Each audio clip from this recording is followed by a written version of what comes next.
Kentucky's governor continues to pitch his case for more education funding. WDRB's Conroy Deluge asked the governor how he hopes to work with the Republican supermajority. Conroy? There were some striking differences between the governor's proposed budget from a few weeks ago and what House leaders presented last week. While the House budget does increase transportation and individual student funding, the governor says that's not enough.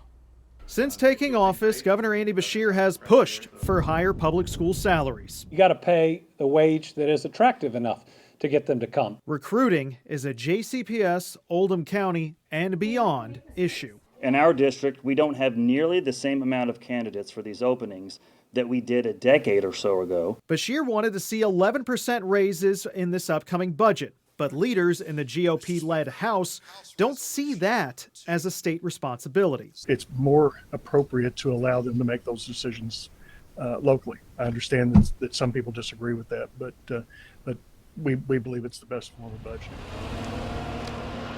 The governor visited Harmony Elementary in Goshen as the final touches are being put on new crosswalks. That's been a concern. That money from the state's transportation cabinet, but transportation of a different kind, school buses, was also on Beshear's mind. Number one, provide a raise so they can hire enough bus drivers. House Republicans are proposing an increase in SEEK transportation funding over the next 2 years, more than $300 million annually.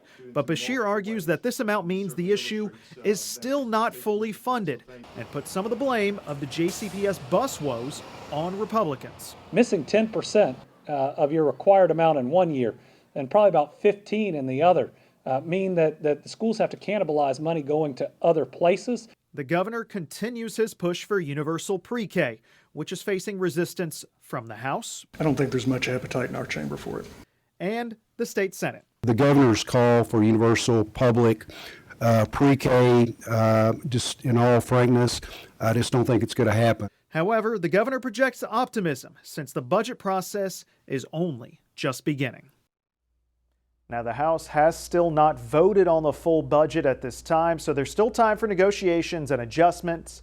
Once they approve it, the bill will then move on to the Senate, where the Republican-led chamber there could make more changes, and Beshear is hoping that they're listening. We'll see.